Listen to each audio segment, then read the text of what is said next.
61. O compromisso ético dos profissionais de enfermagem, em especial no que tange ao seu objeto, que é o cuidado humano, deve pautar-se na bioética, como prática de ações permeadas por uma postura crítica e reflexiva, em que se pese a dignidade humana de forma interdisciplinar, transcultural, dialógica e plural.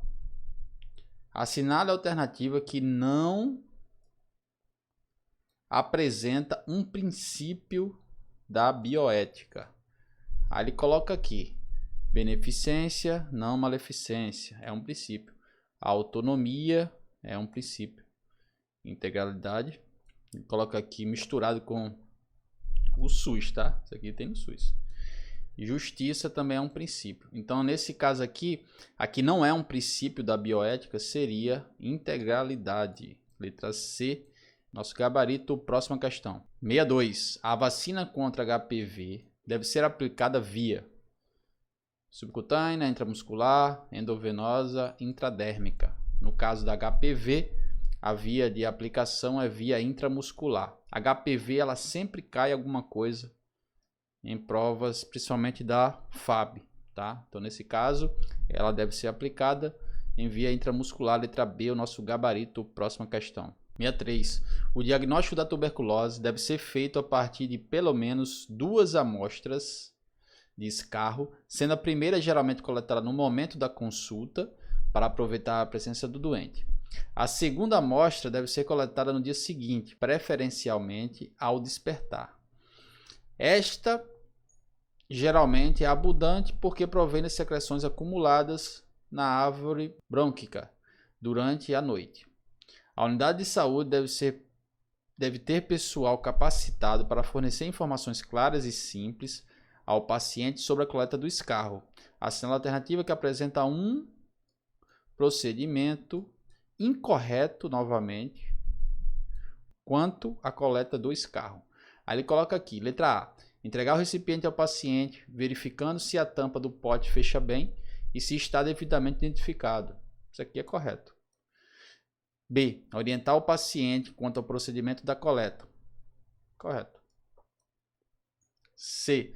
Informar que o pote deve ser tampado e colocado em um saco plástico com tampa para cima. Parece correto. Letra D. Na impossibilidade de envio imediato da amostra para o laboratório, a amostra poderá ser conservada em geladeira comum até no máximo 2 dias. O que está errado? Então a letra D é a nossa errada, né, no caso da amostra do escarro. Então letra D é o nosso gabarito. Próxima questão. 64. Homem, 52 anos, diabético, está internado na clínica médica e deve receber 20 unidades internacionais de insulina.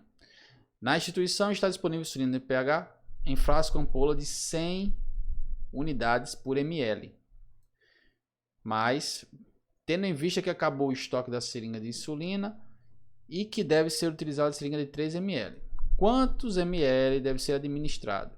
Então, se eu tenho uma ampola com 100 unidades por ml e eu preciso fazer 20 unidades, aqui não precisa nem você fazer conta. Aqui eu deveria aspirar aí 0,2 ml desse frasco, né? Já que em 1 ml eu tenho 100 unidades. Mas você pode fazer também a regra de 3, né? Se você não tiver certeza ali, você coloca aqui unidades e ml, certo? Se eu tenho o frasco de 100 unidades com 1 ml, certo?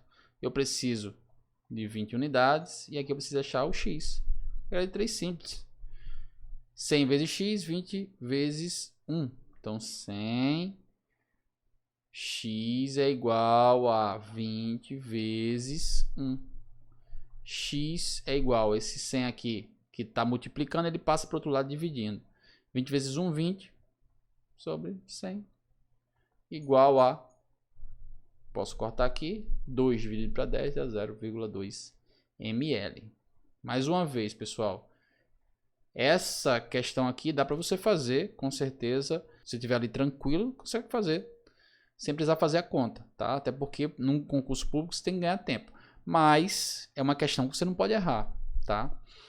Uma questão considerada mediana ligada à enfermagem, tá? Então, nesse caso aqui seria 0,2 ml, letra B, é o nosso gabarito. Próxima questão. 65. Hoje no Brasil, há mais de 13 milhões de pessoas vivendo com diabetes. Diabetes sempre cai em concurso, na maioria dos concursos, tanto de prefeitura quanto na área militar, cai diabetes, tá? Então, diabetes é uma coisa que você, diabetes e hipertensão, você tem que ir para a prova sabendo. 13 milhões de pessoas vivem com diabetes, o que representa 6,9% da população. E este número está crescendo. Em alguns casos, o diagnóstico demora, favorecendo o aparecimento de complicações. A elevação da glicose no sangue, acompanhada também de altos níveis de açúcar na urina, causando vontade frequente de urinar e, por consequência, aumento da sede, são característicos da D. Tá? Coloca aqui hiperglicemia, hipercalemia, hipocalcemia, hipernatremia. Então, se eu tenho um alto índice de glicose no sangue, níveis de açúcar na urina, eu tenho uma hiperglicemia. Letra A seria o nosso gabarito. Próxima questão.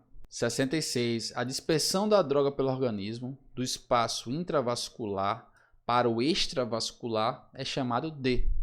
Então, quando eu tenho uma dispersão dessa droga da parte intravascular para a parte extravascular, eu tenho uma distribuição, tá? Então, letra B aqui é o nosso gabarito. Ele coloca aqui, né? Letra A, biotransformação. Letra C, metabolismo. Letra D, absorção. Então, se você também fosse ligando ali as questões, você ia ver que não tem muito a ver. Então, letra B é o gabarito, distribuição. 67. A manifestação clínica típica de dor torácica, usualmente prolongada, mais de 20 minutos, podendo ser desencadeada por esforço físico, estresse ou ocorrer em repouso, geralmente de forte intensidade, de característica opressiva, em aperto, queimação ou peso, podendo haver irradiação para os membros superiores, pescoço, mandíbula e epigástrico, e está associada a náuseas, vômito, sudorese e dispneia, que em alguns grupos de pacientes costumam se manifestar de forma atípica e sem dor torácica, especialmente idosos, diabéticos e mulheres. Denomina-se. Então ele conta aqui a historinha do infarto, tá? Quando ele coloca aqui mais de 20 minutos, para você não confundir com a angina, tá? Então ele coloca aqui infarto agudo do miocárdio, edema agudo do pulmão, trombose venosa profunda, ataque isquêmico transitório. Nesse caso aqui seria, o nosso gabarito seria letra A, infarto agudo do miocárdio. Próxima questão. 68. Conforme portaria interministerial, de abril de 99, assinala a alternativa que apresenta embalagem utilizada na esterilização a óxido de etileno. Tá? É uma forma de esterilização, não muito usada, porque ela é perigosa, né? Então, normalmente é usado vapor sob pressão, né? Em hospitais. Mas ele pergunta aqui a embalagem que eu vou utilizar nessa esterilização. Aí ele coloca papel grau cirúrgico, caixa metálica, não tecidos, filme.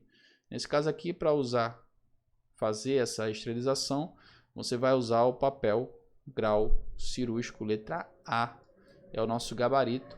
E essa esterilização de óxido de etileno, quando você for ver ali scalp, gel, você vai ver ali que a esterilização dele é feita, na maioria das vezes, se não todas, pelo óxido de etileno, tá? Que é um gás.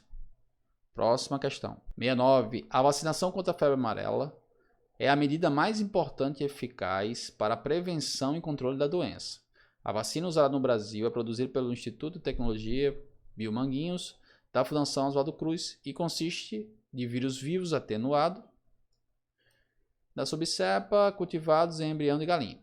Com relação a essa assertiva, é correto afirmar que os anticorpos protetores aparecem entre o 7º e o 10º dia após a aplicação da vacina. A via de administração da vacina contra a febre amarela é exclusivamente, quando eu coloco exclusivamente aqui, tem que ficar de olho, intramuscular. O esquema vacinal consiste em uma dose única a partir dos 6 meses de idade. O volume da dose aplicada na vacina para a vacina da febre amarela é de 0,05 ml, quase nada, né? Então, nesse caso aqui, o nosso gabarito seria letra A. Os anticorpos protetores aparecem entre o 7º e o 10º dia após a aplicação da vacina. Por isso que até antes de fazer uma viagem para se tomar ali a febre amarela, pede-se que você tome a vacina no mínimo ali, no máximo 10 dias antes da viagem, né? Então, letra A é o nosso gabarito. Próxima questão. 70. A febre é uma elevação na temperatura corporal que ultrapassa a variação diária normal. Refere-se a uma resposta defensiva do organismo contra agentes pirogênicos liberados como parte de um processo inflamatório. O melhor termo para elevação na temperatura corporal a 40, né, acima de 40 graus, é estado febril, hipertermia, hiperpirexia e febre. Nesse caso aqui, acima de 40,5.